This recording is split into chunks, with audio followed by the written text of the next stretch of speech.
찬양으로 나아가겠습니다. 510장입니다. 하나님의 진리인데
너 시온아 이 소식 전하라.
7장 44절에서부터 53절까지 말씀입니다.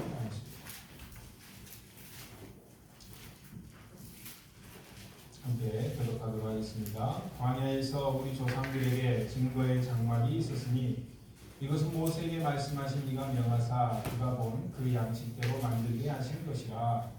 우리 조상들이 이것을 하나님이 너희 앞에서 쫓아내신 이방 우상을 쫓아낼 때 여호수아와 함께 가지고 들어가서 아이때까지 이르리라. 다윗이 하나님 앞에서 은혜를 받아 야곱의 집을 위하여 하나님의 초소를 준비하게 하여 달라고 하더니 그러나 지극히 높으신 이는 손으로 지은 곳에 계시지 아니하시나니 선지자가 말한 바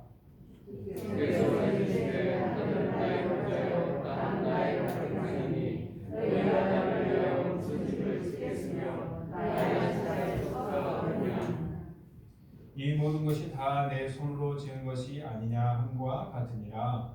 목이 높고 마음과 이에 할례를 받지 못한 사람들아 너희도 너희 조상과 같이 항상 성령을 거스르는도다. 너희 조상들이 선지자들 중에 누구를 박해하지 아니하였느냐? 의인이 오시리라 예고한 자들을 그들이 죽였고 이제 너희는 그 의인을 잡아준 자요 살인한 자가 되나니 너희는 천사가 지난 율법을 받고도 지키지 아니하였다. 아멘. 앞에 나와 있는 사도행전의 7장의 스데반의 설교의 내용은 이러한 내용이죠. 바로 예수 그리스도가 하나님이 보내신 자이시다. 그가 메시아시다. 그가 그리스도이시다. 예수가 하나님의 보내신 자이시다. 너희들이 그토록 소망하고 기다렸던 자가 있다고 한다면 의인이라고 오늘 여기는 표현이 되겠죠. 구약의 하나님의 말씀에 예언된 그 의인은 바로 누구시다? 예수 그리스도이시다라는 것이 그 설교의 내용입니다. 예수 그리스도께서 구약에 하나님께서 말씀하신 그 모든 것을 바로 말씀으로 성취하신 분이시다라는 거죠. 그리고 이제 오늘 그 끝부분이 이 본문의 말씀입니다. 스데반의 설교가 약간 이상하게 들릴 수도 있는데 두 가지를 주의하면서 말씀을 읽으면 우리에게 많은 유익이 있을 것입니다. 첫 번째는 뭐냐? 유대인들에게 있어서 성전보다 성스러운 것은 없었다라는 것을 이해할 필요가 있습니다. 유대인들에게는 성전 이퀄 하나님이었거든요. 그러니까 예루살렘의 성전에 당연히 하나님이 계시는 거죠. 거기에 하나님이 계시지 않는다는 건 아예 생각조차 할 수가 없는 거죠. 성전을 모독하는 자는 성전을 모독한 게 아니고 거기에 계신 하나님을 모독하는 행위입니다. 그렇기 때문에 성전에서 오만불순한 행위들을 한다든지 거룩하지 못하게 정결치 못하게 한다는 건 하나님을 모욕하는 행위가 되는 것이죠. 그러한 유대인들의 사고 방식 속에서 유대인의 그 예루살렘의 성전은 유대인의 그 이스라엘의 역사상에서 그만큼 가장 중요한 거예요. 어떻게 보면 성전을 위해서 그 열심히 자신들의 목숨을 내놔도 괜찮을 정도로 성전이 아주 가장 중요했다. 이것을 기억할 필요가 있는데 왜 그렇죠? 스데반이 이 성전을 욕하거든요. 누구의 관점에서 볼 때? 유대인들. 지금 스데반의 설교를 듣는 사람들이 볼 때는 어라? 성전을 모독하네? 신성 모독을 하는구나 라고 받아들이게 됩니다. 유일하고 참되신 하나님이 바로 이 성전에 함께 거하신다라는 유대인들의 생각을 이해할 필요가 있습니다. 그래서 성전보다 중요한 것은 결코 없었다. 이스라엘이 광야에서 방황할 때에 광야의 성막에서 함께 하셨고 그 이후에 약속에 따른 정복한 뒤에는 솔로몬의 성전에 하나님께서 함께 하셨죠. 이것이 첫 번째 주의해서 읽어볼 대목이고, 두 번째는 이스라엘은 하나님과 그 맺은 언약에 충성하지 않았다, 신실하지 않았다라는 거죠. 그럼 그들은 누구에게 신실했느냐? 이웃나라 옆에 있는 강대국들의 신들에 충성했다라는 거고, 우상 섬기기를 아주 열심히 했다라는 거죠. 그러니까 참 아이러니하죠. 현실의 선지자들이 볼 때는, 하나님이 볼 때는 구약의 이스라엘 역사에서 성전만큼 중요한 것이 없는데도 불구하고 성전에서 엄청난 열심을 예배, 제사를 드리는데도 불구하고 희한하게도 그들은 하나님 눈에, 선지자의 눈에 누구에게 충성했느냐? 하나님, 야훼 하나님께 충성한 게 아니라 이방 신들을 향해서 끊임없이 충성을 했다라는 거죠. 이것들을 우리가 이해할 필요가 있습니다. 선지자들이 그 모습들을 이스라엘 역사에서 계속해서 지적을 하고 있죠. 그래서 어떻게 됩니까? 결국은 하나님의 심판을 받게 되고 우리가 알다시피 바벨론의 포로로 끌려가게 되죠. 몇 세대 동안에 그렇게 성전은 하나의 돌 무더기에 불과하게 됩니다. 그때부터 충격이 오는 거죠. 하나님이, 살아계신 하나님이 내 조상 대대로 아브라함 때부터 이 예루살렘 성전에 하나님이 계시는데 어떻게 성전이 무너질 수가 있느냐라는 거죠.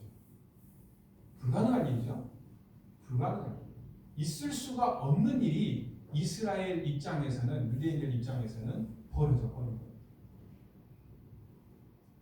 바벨론 포로의 생활을 거치고 다시 바벨론에서 이스라엘로 돌아오면서 좀 이따 다시 얘기하겠습니다.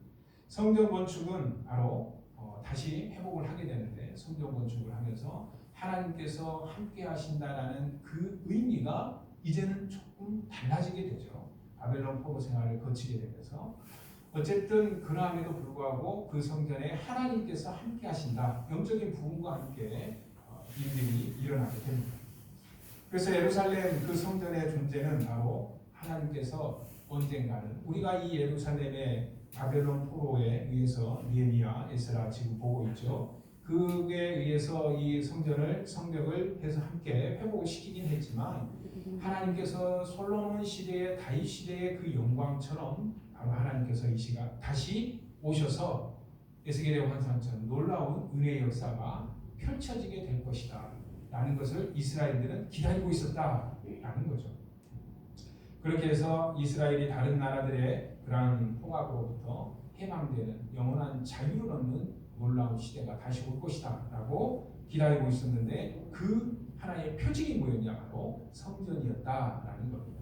그럼 이 성전에 이제 언제 하나님께서 다시 오시느냐? 분명히 종말의 때에 오셔서 영원히 유대인들과 함께 하시고 유대인을 온 세상 가운데 넘버원 만들어서 통치하게 될 날이 반드시 오시는데 그 징표들이 올 건데 언뜻 들어보기에는 뭐 그 전에 엘리야가 다시 오고 그 다음에 의인이 올 거다라는 사상이 계속해서 이스라엘 역사의 마지막 부분의 선지서를 통해서 예언이 됐었던 것이죠.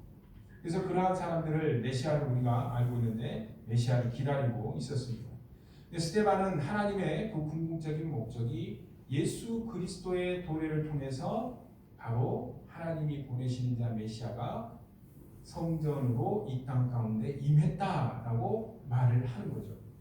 유대인들의 입장에서는 만들어 놓은 이 예루살렘 성전에 다윗 시대처럼 솔로몬의 시대처럼 하나님의 은혜의 영광이 임하는 놀라운 은혜 사건이 똑같이 재현될 거라고 생각을 했는데 그때 어떤 메시아를 보낼 거라고 생각을 했죠. 다윗의 후손으로. 거기까지는 알았는데 이 성전 자체의 건물이 아니라 사람으로 하나님의 성전이 올 거라고는 상상 자체를 못했다라는 거예요.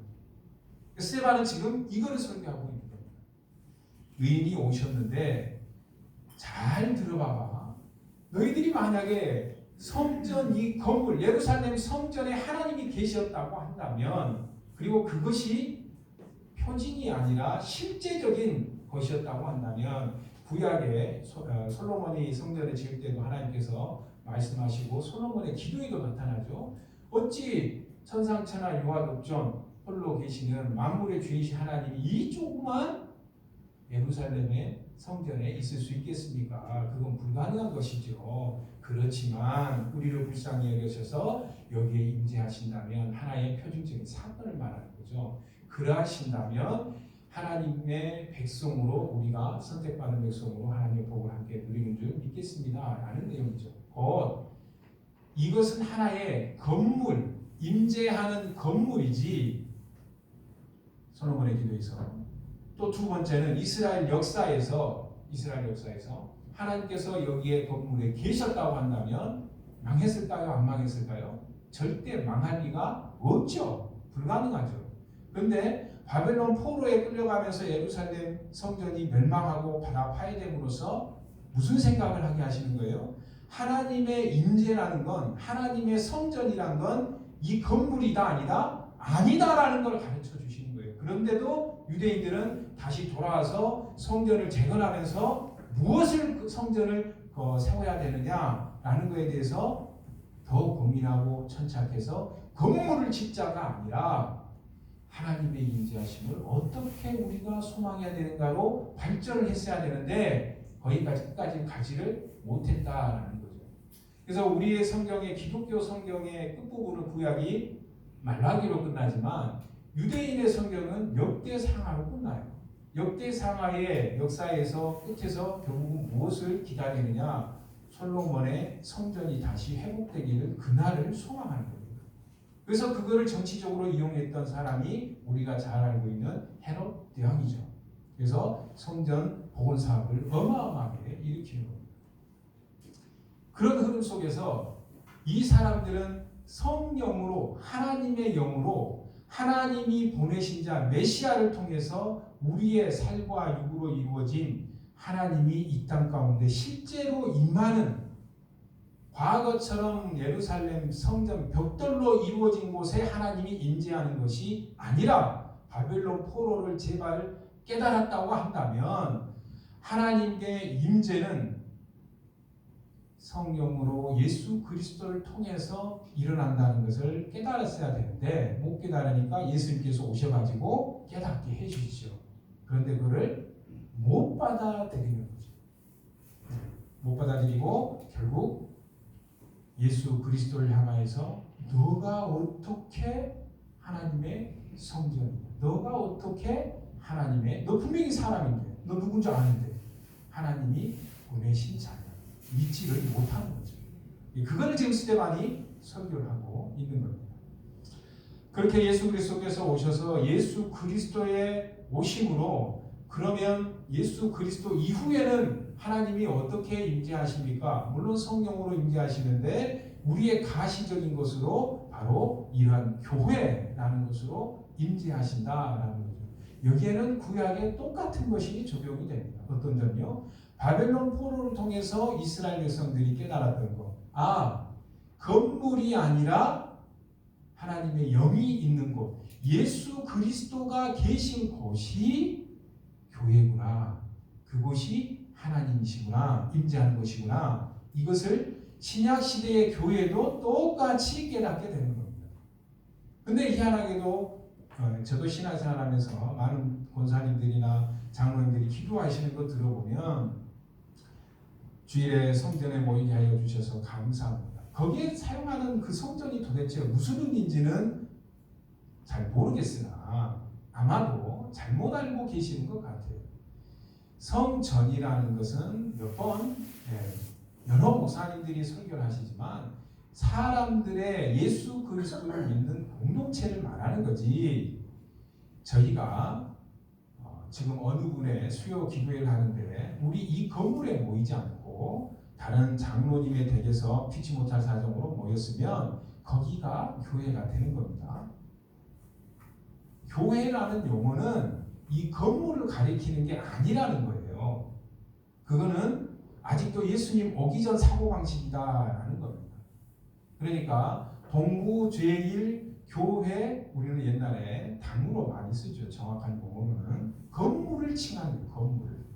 동부 제1교회라고 했을 때는 동부 제1교회에 예수 그리스도의 이름으로 모인 영아부부터 노년부까지 속한 모든 사람들을 일컫는 말이에요.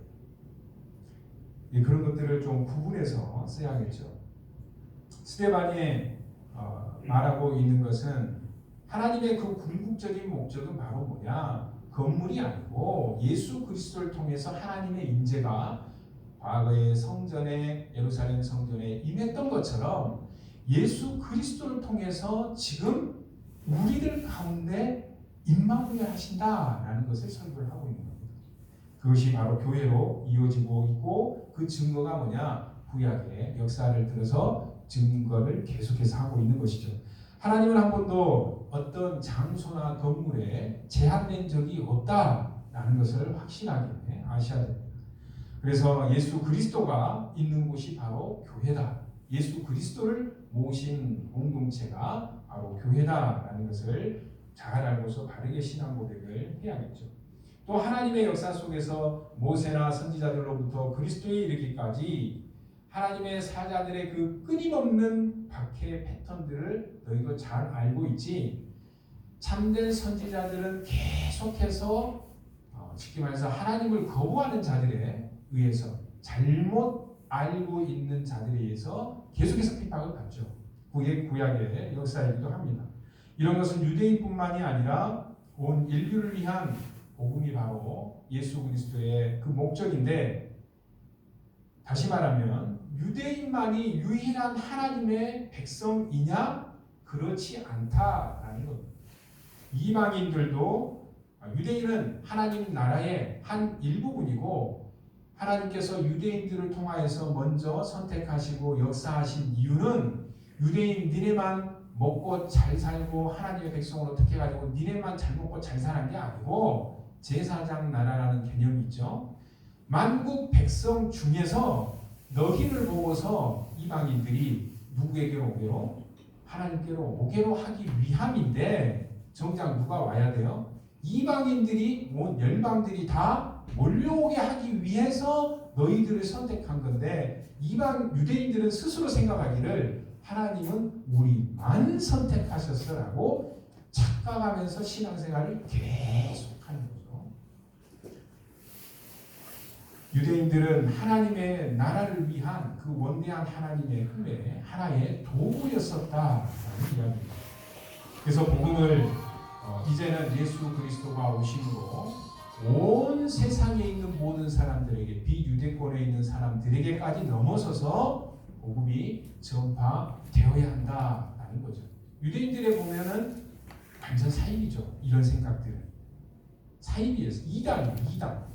그건 불가능한 일입니까? 있어서도 안 되는 일이고, 구약적인 사고방식에 스데반이 언급한 하나님이 거하시는 곳, 그것은 스데반이 설교를 들었던 사람들은 성막이나 성전을 떠올렸을 겁니다. 건축과 그 파괴의 역사를 기억했을 거예요. 동시에 하나님은 어떤 장소에 매이지 않으신다라는 그 주장에 토를 달 사람도 아마 없었을 겁니다. 더 나아가서 유대인들이 당시 이스라엘에서 무슨 일이 일어나고 있는가, 그 핵심을 놓치고 있다라고 스데반은 설교하고 있는 것이죠. 곧 하나님께서 이스라엘로 언제 돌아오실 것인가? 솔로몬 때처럼 이미 돌아오셨다라는 게 스데반의 설교죠. 하나님께서 이스라엘로 돌아오셨는데 이번에는 성전에 나타나신, 너희들이 기다리던 그 성전에, 예루살렘 성전에 나타나신 게 아니고 피와 살이 있는 사람으로 오셨다라는 거죠. 어떻게 그런 일이 가능하냐?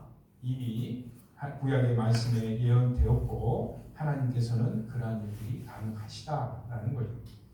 그렇게 의인이 오셨는데 너희가 그분을 죽였다라는 겁니다. 유대인들의 입장의 표현들로 말하면 너희가 그 패역한 세대, 바로 너희 조상들처럼 또다시 한번 예루살렘의 성전을 파괴했다라는 거예요. 이 말을 들은 유대인들 입장에서는 우리가 언제 예루살렘을 또 파괴했냐라고 이해를 할 수가 없겠죠. 그래서 저거는 우리말로 하면은 이단이다, 저거는 없애버려야 된다라고 생각할 수밖에 없는 것이죠. 스데반은 그들이 이스라엘로 돌아오신 하나님 그리스도를 죽였다고 지적을 합니다.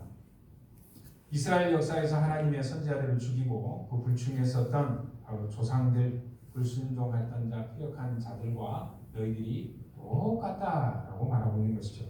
정리하면 너희가 인간이 되신 하나님을 죽이고 성령 하나님이 거하시는 바로 그 교회를 너희가 지금 죽이고 있다라는 겁니다. 유대인이 듣기에는 사람이 왔는데 무슨 하나님이 왔어?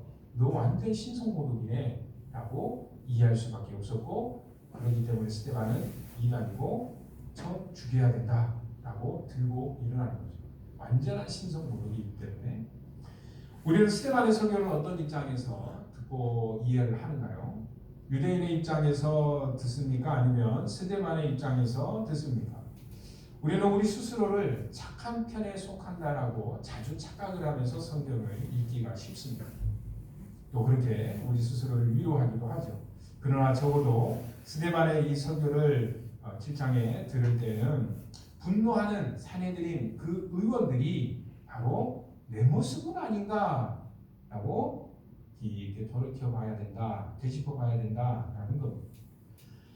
나는 또는 우리는 하나님의 교회를 핍박하는 사내들인 공의회 의원들이 아닌가라는 거죠.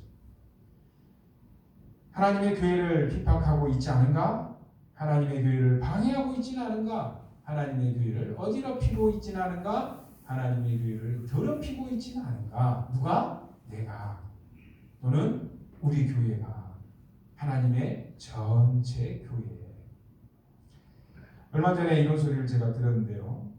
서로 이렇게 나눔을 하다가 어떤 질문을 했죠. 교회가 세상에 복음에 전파하는데 가장 큰 방해 요소가 뭐라고 생각하십니까? 라고 이제 몇몇 사람들이 그 자리에서 나누는데 어떤 사람이 여러 가지 이유가 있겠지만 가장 첫 출발 그리고 가장 큰 이유는 자기 신앙으로 자기가 봤을 때는 제가 가장 큰 문제입니다 라고 답변을 하더라고요. 근데 그 다음 이제 반응이 저는 궁금했어요. 그 답변을 한 사람들의 주변 사람들은 동의하는 사람이 희한하게도 매우 소수였어요. 매우 소수. 그럼 그 다른 사람들은 다 뭐라고 생각하면서 답변했냐? 세상 사람들이 예수님을 싫어한다. 이 세상의 타락한 문화가 기독교의 문화를 거부하고 있다. 그거는 성경에서부터 예전부터 해왔던 말씀입니다. 그런 말씀들이 틀린 건 아니죠. 맞는 말인데 무엇을 얘기하고 있습니까? 내 자신에게서 먼저 내가 혹시 하나님의 복음을 방해하고 있지는 않은가라고 질문을 던진 사람과 던지지 않는 사람은 건널 수 없는 강이 있다라는 거죠. 대부분 자기 자신을 성찰하고 자신의 교회를 성찰하기보다 상대방에 대해서 또는 남의 교회에 대해서 부러워하거나 비난하거나 하기가 쉽습니다. 그게 우리의 죄된 본성들이기도 하죠. 마찬가지로 오늘 스데반의 설교를 들으면서 메시아를 죽이고 하나님의 교회를 방해하고 하나님의 임재가 임하지 않고 예수 그리스도를 십자가에 매달고 거룩한 주님의 교회를 온갖 죄로 더럽게 하는 자가 누구입니까? 라는 질문에 그렇습니다. 바로 저입니다. 라고 스스로를 돌이켜볼 줄 아는 교회와 그렇지 않고 다른 교회, 소수교회, 이단교회, 어떤 교회가 그런 문제 때문에 그렇습니다. 라고 하는 답변의 차이에는 건널 수 없는 영적인 차이가 있다는 것이죠. 우리는 하나님께 기대하는 바가 있습니다. 하나님께 그러한 기대하는 바와 하나님께서 우리를 향해서 일하시는 그 방식에 대해서 우리는 어떤 일관된 태도를 유지하고 있죠. 그것이 뭐냐?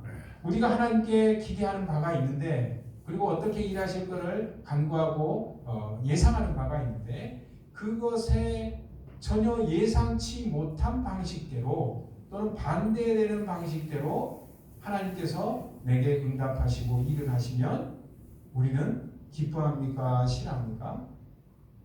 대체로 달가워하지를 않지요. 우리가 하나님께 기대하는 것에 반대되는 일이 우리 삶 가운데 인생 가운데 발생을 하면 대체로 그렇죠. 하나님 왜 저에게 이런 일이, 왜 우리 교회에 이런 일이, 하나님의 방식을 우리가 믿고 순종하고 배우는 하나님의 지혜가 이런 것인가?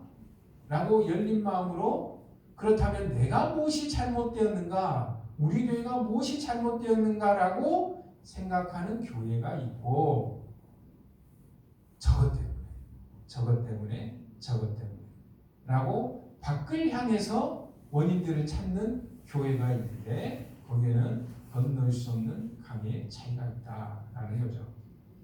자기의 관점과 자기의 생각을 고집하면서 완고해지고 더욱 강화시켜가는 것이 우리의 신앙생활일 수 있다라는 겁니다. 그러면서 점점 폐역한 태도와 불순종한 태도를 우리가 갖고 있을 수 있다라는 거죠. 누구처럼요? 지금 스데반의 설교를 들으면서 저런 이단을 보았나, 저런 신성모독하는 자를 보았나. 왜요? 하나님께서 우리에게 응답해 주실 때 저런 하나님을 보았나. 내가 원하는 방식은 이 방식이 아닌데 왜 그렇게 하나님 일하세요? 비슷하죠. 자기 마음대로 신앙생활을 하면서 스스로를 지혜롭다고 여기며 살아갑니다. 다른 사람의 말을 주로 듣지 않고 또 들리지도 않으려고 하죠. 들리지가 않죠. 그만큼 신앙적으로 병이 깊은 상태가 되어버립니다. 그래서 자기의 모습을 보지 못하고 직면하기를 싫어하고 내 안에 이런 모습이 있어라고 성령께서 말씀하셔도 하나님 조용하세요. 저도 다 알거든요. 그런데 그 문제보다 이 문제가 더 커요. 라고 회피해버려요. 그러니까 정작 하나님께서는 야 그게 아니고 너가 지금 회피하고 있는 이 문제가 더 중요해. 내가 너를 지었잖아. 주인의 말을 왜 그렇게 안 들어? 너가 원하는 그 기도 제목은 그런 식으로 되면 너는 당장은 좋겠지만 2년 뒤, 3년 뒤, 10년 뒤에는 너는 결국 나를 떠나버릴 거야. 그래서 내가 네가 원하는 방식보다도 더 좋은 방식으로 이해할 수 없는 방식으로 지금은 그런데 너가 5년 지나고 10년 지나면 그렇구나. 내가 그때는 어리석어서 몰랐었는데 10년, 20년 지나보니 하나님의 지혜는 이런 것이구나 라고 하게 될걸. 근데 거기에서 그렇습니까 하나님? 순종하는 사람이 있고 순종하지 않고 아니요 제 생각이 더 옳아요 라고 하는 신앙들이 있다라는 거죠. 엄청난 영적인 질병에 걸린 것이죠. 영적인 기만과 영적인 게으름이라는 이런 질병에 있으면 나를 치료하시려고 손대시는 그 하나님의 손이 너무너무 싫은 거예요. 내 안에 예수 그리스도의 십자가의 빛으로 말씀으로 깨닫게 하시고 비추시고 내 안에 있는 것들이 나도 몰랐었던 것들이 점점 예전엔 죄가 아니었던 것들이 십자가의 비단에서 말씀으로 나오니까 뭐야 이것도 죄였어? 이것도 내 잘못이었어? 이것도 내 잘못이었어? 저거 다른 사람 잘못이라는데 이거 내 잘못이었다고? 세상에 그러면 나 이때까지 어떻게 뭐 하면서 살아온 거야? 나로 인해서 수많은 사람들이 상처받은 것 정도가 아니라 상처받고 죽어갔던 그 사람들이 내 마음에 성령께서 떠오르게 하시니까 기도에 입이 안 떨어지는 거죠.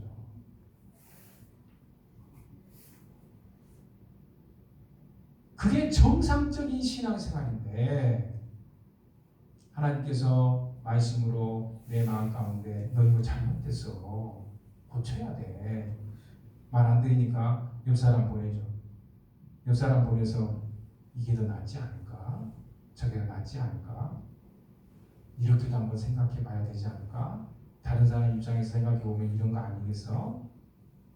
너만 생각하는 관점일 수도 있어.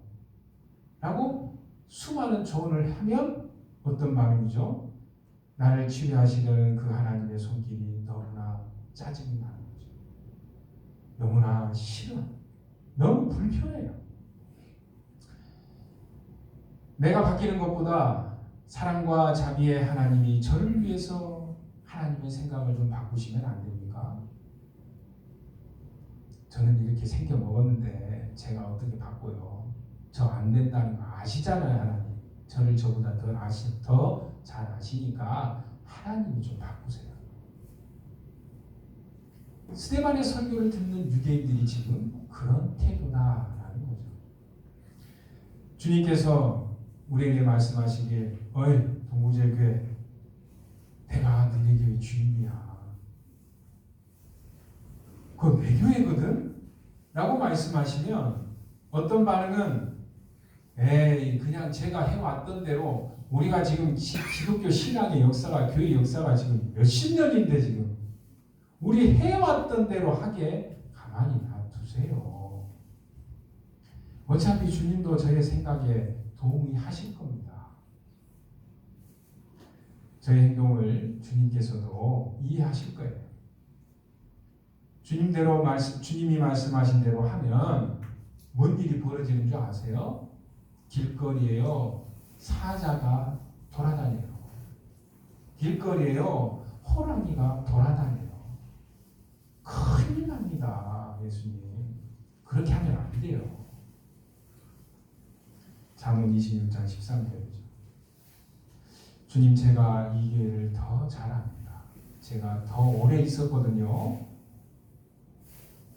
주님이 이 교회를 아는 것보다 제가 더 잘합니다. 제가 말씀드린 이런 과정들은 자세히는 모르더라도 대충이라도 이 시간에 마음속에 잘 이해하지를 못하면 오늘 스데반의 설교에서 유대인들이 왜 그렇게 스데반을 죽이려고 하는지를 이해할 수가 없습니다. 설명한다고 이해되는 것이 아니라 말씀 앞에 자기 자신을 비춰볼 때만 이해되는 말씀들이기 때문이죠. 그래서 성령께서 우리를 향해서 외치십니다. 51절에 목이 곧고 마음과 귀에 할례를 받지 못한 사람들아, 너희도 너희 조상과 같이 항상 성령을 거스르는 거다. 이 말씀이 누구를 향한 것 같아요? 나를 향한 것 같습니까? 다른 사람을 향한 것 같습니까? 우리 교회를 향한 것 같습니까? 다른 교회를 향한 것 같습니까?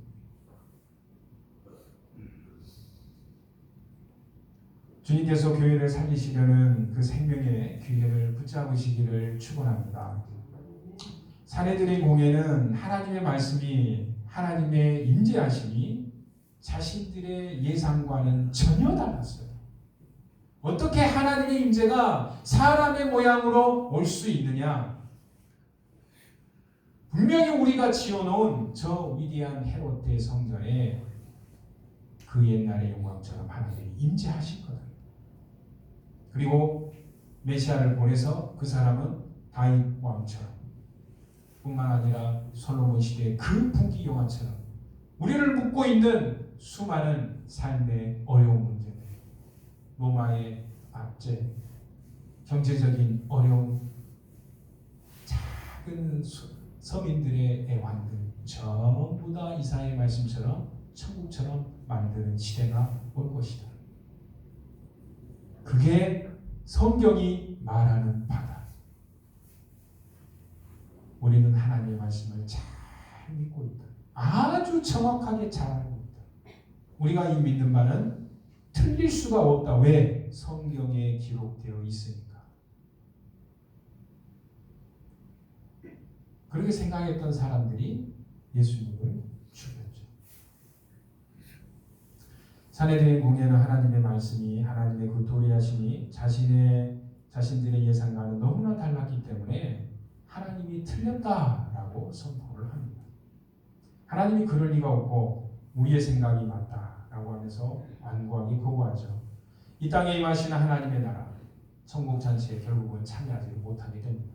성전에 임하신 하나님의 그 충만한 임재를 그렇게 역사적인 어려움들을 통해서 고대하고 갈망하고 기다리고 있으면서도 이미 예수 그리스도를 통해서 임재하신 과거와는 전혀 비교할 수 없는, 솔로몬보다도 비교조차 할 수 없는 위대하신 만왕의 왕이 이 땅 가운데 정작 자기들 눈앞에 왔는데도 보이지가 않는 것이죠. 하나님의 말씀이 가정예배를 통해서, 매일 아침에 새벽 기도를 통해서, 개인적으로 바쁘신 분들은 말씀을 통해서, 개인적으로 기도를 통해서 말씀이 눈앞에 보여서 너의 이러한 모습들을 고쳐야 너가 살고 가정이 살고 교회가 산다 라고 해도 하나님이 틀렸어요. 제 생각엔 이게 더 맞아요. 누구의 모습입니까? 시내산에 임재하신 그 하나님의 임재보다도 비교할 수 없는 예수 그리스도의 이 땅 가운데 임재하심이 우리 가운데 있어요. 예수 그리스도를 따라 사는 것보다 시내산에 올라가서 그 위대한 영광을 나도 한번 봤으면 좋겠다. 엄청난 착각 속에서 신앙생활하는 모습이 바로 우리의 모습은 아닌가. 과연 누구의 모습일까요? 우리는 성령의 충만한 임재로 주의 복음을 받은 자들이 되었습니다. 주께서 우리의 눈을 뜨게 하시고 우리의 마음을 고치시고 주님의 마음과 생각을 알도록 성령까지 우리에게 부어주셨어요. 얼마나 더 비참하겠습니까? 성령까지 우리에게 부어주셨는데도 말씀하신 바가 눈앞에 있는데도 보지를 못해요. 분별하지를 못해요. 깨닫지를 못해요. 순종하려고 애쓰지를 않아요. 일단 거부부터 하고 보는 거죠. 일단 고집부터 부리고 보는 거죠. 우리가 되짚어야 할 것은 혹여 주의 복음의 그 전파를 방해하고 있는 자가 오늘 스데반의 선교를 듣고 있는 이 사내들이 공회의 또는 유대인들 바로 그 모습이 내 모습이 아닌가. 교회 거룩하게 하심을 더럽히고 있는 자가 바로 내가 아닌가. 내가 교회의 주인처럼 내가 편한 대로 내 마음대로 혹시 행하고 있는 모습들은 없는가. 세상에서 주를 알지 못하는 자들도 하지 않는 그러한 생각과 행동들, 판단들을 내가 혹시나 교회에서 하고 있지 않는가. 이러한 자기 부인이 우리가 죽는 그 순간, 이 땅에 있는 마지막 그 순간까지 계속되도록 성령께서는 매 초마다 분초를 다퉈서 우리의 마음 가운데 담금질을 계속 하고 계시죠. 그런 말씀에 그러한 기도의 순간들에 사람들을 통한 음성에 내 마음이 덤덤하다. 아무 느낌이 없다. 심각한 경계입니다. 이런 말씀이 지금 이 순간에 듣는 말씀이 1초 정도에만 내 머릿속에 머물고 깊이 내 삶의 전체 인생을 돌아보지 않는다면 그것은 하나님의 은혜를 받은 증거보다는 하나님으로부터 엄청나게 멀리 떨어져 있다는 증거에 가깝겠죠. 복음 전파는 바로 이러한 예수 그리스도의 복음으로 인한 자기 자신의 모습들을 발견하는 데서부터 다시 새롭게 시작하는 줄 믿습니다. 내 안에 이러한 과정이 없이는 그리스도의 복음이 무엇인지를 바르게 알 수가 없기 때문에 그렇죠. 성령의 빛이 우리의 마음 가운데 비춘다면 우리의 생각과 행동은 반드시 바뀌게 되어 있습니다. 그런데 지속적으로도 수년이 흘러도 바뀌지 않는다면 그것은 성령의 임재와는 거리가 먼 것이 확실한 거예요. 신앙생활하면서 한편으로는 우리 어르신들 보면서 한번 말씀드린 적이 있지만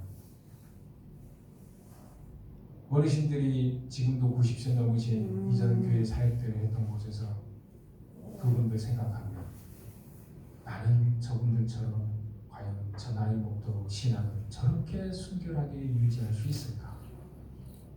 그런 생각을 가끔 합니다. 반대로 돌이켜보면 신앙생활 한 지가 이렇게 오래됐는데 뒤를 돌아보면 하나님의 말씀 내가 과연 순종한 게 얼마나 될까? 부끄럽지 않도록 성경에 대해서 많이 공부했죠. 가끔 후배들한테 또는 지나가는 사람들한테 물어봅니다. 어떤 사람들이 저한테 뭐 하는 분이세요? 물어보면 제가 반대로 물어봅니다. 저 뭐 하는 사람인 것 같습니까? 때로는 앉아서 몇 분 이야기 나눠보면 상대방이 먼저 혹시 목사님이세요? 기독교적인 용어를 전혀 쓰지 않고 성경 이야기도 하지 않고 그럴 때는 참 감사하죠. 그런 이야기 들으십니까? 주변에 있는 분들과 대화를 나누실 때 나는 아무 말도 안 했는데 옆에 있는 사람이 혹시 장로님이세요?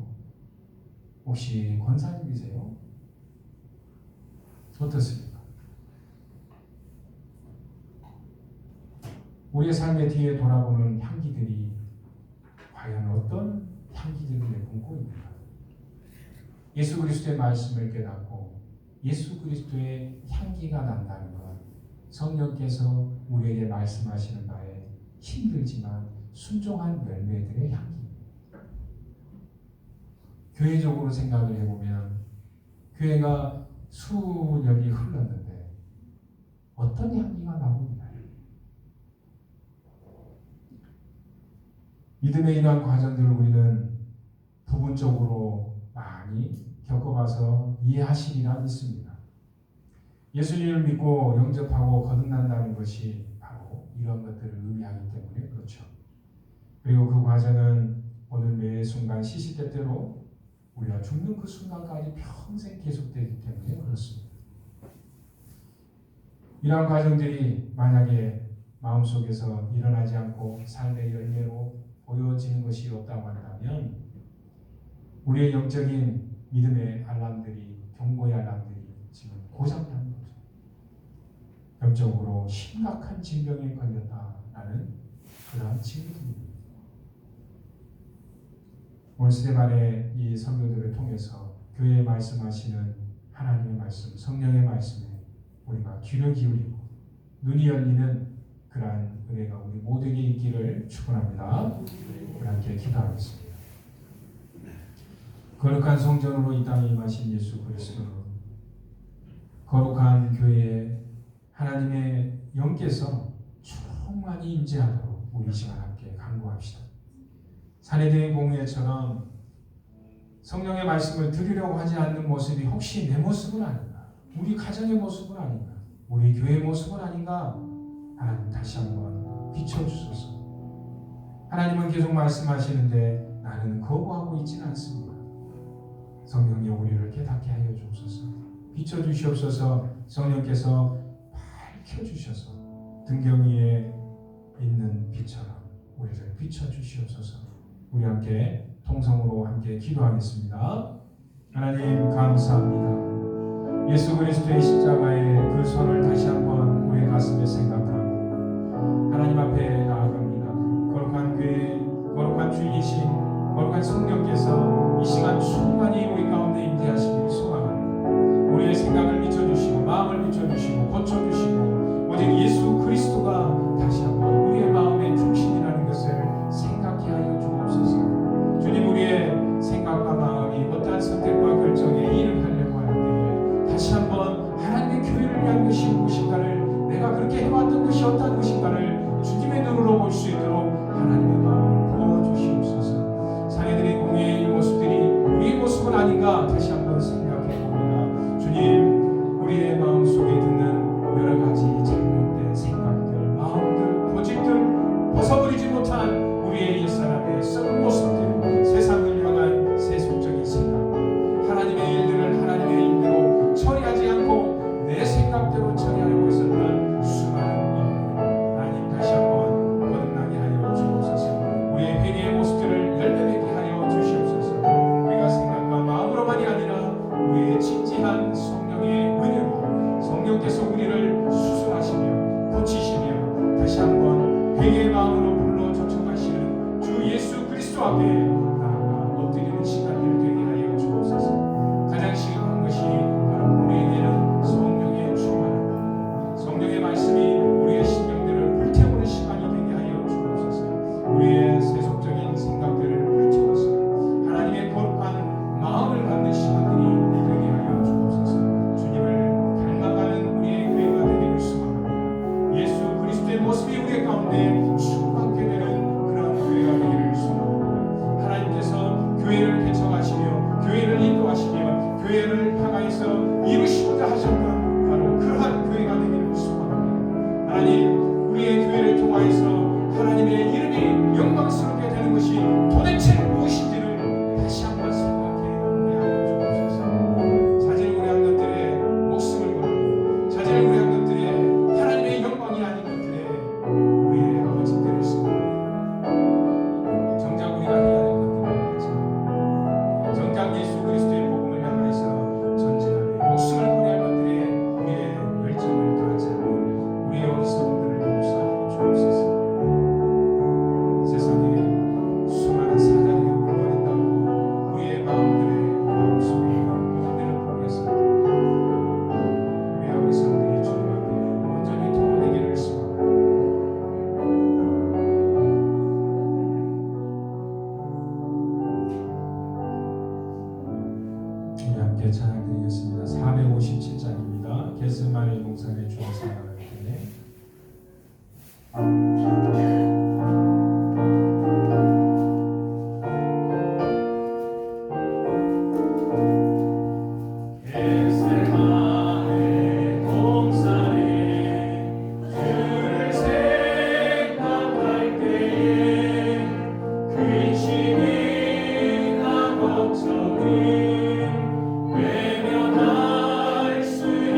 주를 따라가리라.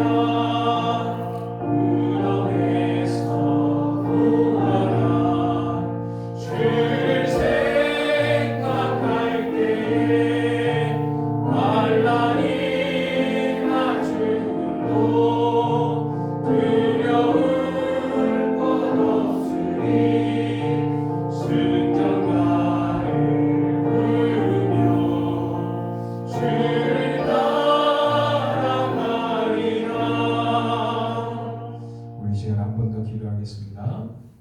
교회를 위해서 기도하실 때 우리 직분자들을 위해서 기도하시고 또 선교사님들 또 환우들을 위해서 기도하시고 초등부 겨울 성경학교가 우리 있습니다. 위해서 기도해 주시고 기관의 임원들과 또 구역장들 3월달을 대비하면서 함께 열심으로 주의 교회를 성도들을 섬길 수 있도록 주님의 마음을 부어 특별한 주님의 통로가 되는 구역장들, 기관 임원들, 직분자들 되도록 위해서 함께서 은혜 주시라고 환우들을 위해서 특별히 터키의 지진 난 곳들 하나님께서 특별히 감싸 주시고 찾아가 주시고 위로해 주시고 우리의 작은 손길들 물풍부들을 통해서 주님 그들이 조금이라도 위로가 될 수 있도록 하나님 함께해 주시라고 특별히 또 이상덕 장로님 눈이 안 좋습니다. 그래서 또 기도해 주시기 바랍니다. 함께 통성으로 기도하겠습니다. 하나님